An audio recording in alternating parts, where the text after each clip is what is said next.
Bonjour à tous, aujourd'hui je vous retrouve pour un nouvel extrait d'un de mes livres.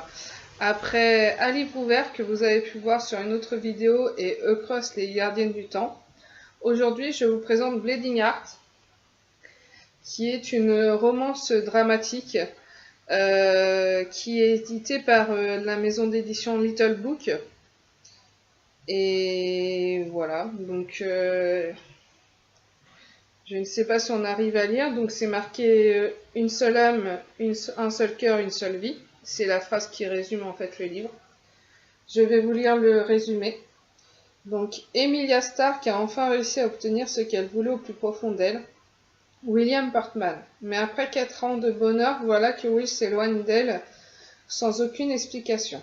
Pourquoi ce changement d'attitude? Au détour des interrogations d'Emilia, pénétrez dans ses souvenirs, celui d'un premier amour inconditionnel et unique qui vous plonge brusquement dans le monde des adultes. Donc la particularité de ce livre, s'il y en a une, enfin entre guillemets, c'est que il se passe en 2 temps. Chaque chapitre en fait est une partie au présent et une partie dans le passé.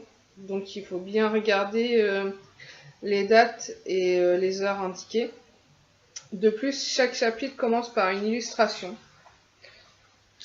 ont été, comme celle-ci, qui ont été réalisées par une jeune illustratrice qui s'appelle Jade Montero, qui a eu la gentillesse de travailler sur ce livre avec moi lorsque il avait été accepté par les éditions Dreamcatcher à la base, et maintenant il est chez Little Book puisque la maison d'édition a fermé.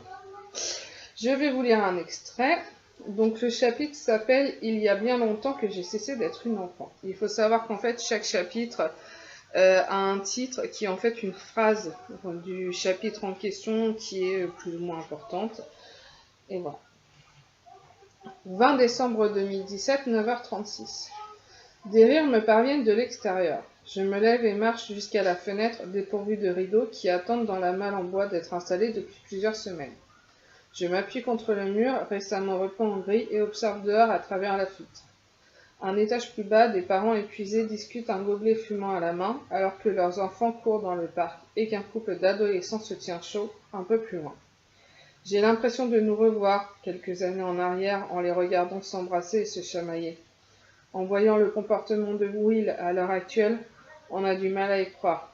Mais nous aussi, nous avons été comme eux, amoureux. Même si le chemin n'a pas été sans encombre, nous y sommes parvenus. Le garçon attrape un paquet dans sa poche et en sort une cigarette qu'il dépose entre ses lèvres, avant de l'allumer et de l'attendre à sa bien-aimée. Celle-ci s'en empare sans hésiter, prête à obtenir la dose de nicotine nécessaire à son organisme. J'ai l'impression qu'une force supérieure joue avec moi aujourd'hui, qu'on s'amuse à me renvoyer aux événements qui ont tout changé entre Will et moi. 15 novembre 2012. Le dortoir est calme, plongé dans un silence profond quelque peu perturbé par les grincements de lit et les ronflements. Et malgré ces sons réconfortants, je ne parviens pas à trouver le sommeil. Je me tourne et retourne dans mon lit depuis des heures. Mon esprit n'est pas suffisamment tranquille pour s'éteindre et me laisser sombrer dans un repos bien mérité. Je retire les écouteurs de mes oreilles, éteins mon baladeur et me lève doucement sans faire de bruit, dénouant mes muscles endoloris. Je lève mes bras, les étirant au maximum, faisant craquer au passage les os de mes épaules. J'attrape ma veste qui traîne en bas de mon lit et l'enfile avant de remonter la fermeture éclair. Je récupère ma paire de baskets et avance prudemment jusqu'à la porte. J'ouvre le battant et jette un coup d'œil à droite puis à gauche, le couloir est désert. Seule obscurité est présente. Je file comme une flèche vers l'escalier en pierre, les pieds nus glissant sur le sol et descends prendre un peu d'air. Je referme le battant de la porte du hall doucement derrière moi, j'enfile mes chaussures et saute par-dessus la balustrade. Je me glisse sur le sol, contre le mur du bâtiment, profitant de la végétation pour me cacher des autres. Même si ma petite sortie nocturne n'a jamais été dérangée, et pourtant cette habitude ne date pas d'hier. Je ferme les yeux, profitant de la caresse du vent sur mon visage. Juste quelques minutes, histoire de bénéficier un peu de la fraîcheur nocturne. Mais mon échappée est interrompue par un claquement proche de moi. J'ouvre brusquement les yeux. À travers les buissons, j'aperçois une silhouette en bas des marches. À quelques pas devant moi, Will me tourne le dos. Même dans la nuit, je le reconnais sans aucune difficulté. Je ne bouge pas, réfléchissant à la suite des événements. S'il me surprend, il a le droit et même le devoir de m'infliger plusieurs heures de colle. Et pourtant, lorsque sa main sort de sa poche un paquet de cigarettes, je ne peux m'empêcher de prendre la parole. « Tu en aurais une pour moi ?» Il sursaute comme pris en flagrant délit avant de se tourner vers moi. Sourcils froncés, ses yeux percent la nuit jusqu'à croiser les miens. « Que fais-tu dehors à une heure pareille ?» Je pourrais te poser la même question. Je prends appui sur mes mains pour me lever, mais il ne m'en donne pas le temps. D'un pas nonchalant, il me rejoint et se laisse glisser à mes côtés. Contrairement à toi, j'ai le droit d'être là. Alors, insiste-t-il en tirant une cigarette de son paquet, pourquoi n'es-tu pas dans ton lit?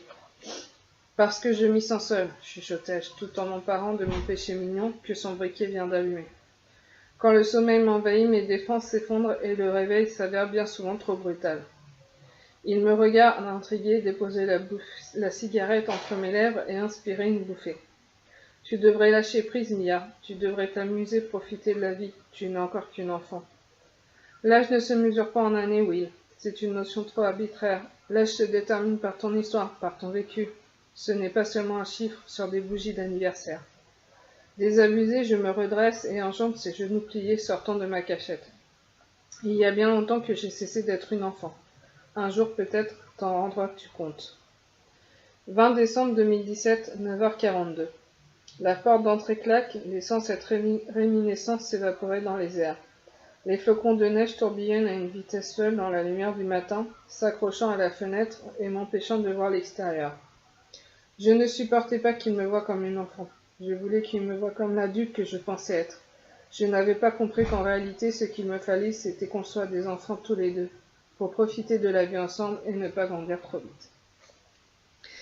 Voilà, c'est fini. J'espère que cet extrait vous a plu. J'ai essayé de prendre l'extrait le plus court dans le livre pour éviter de dépasser le temps imparti.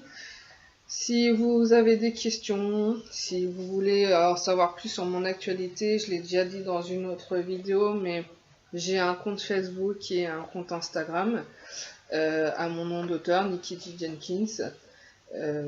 Voilà, il n'y a aucun souci pour qu'on vienne me parler, pour qu'on me pose des questions, même qu'on me fasse des remarques sur mes livres.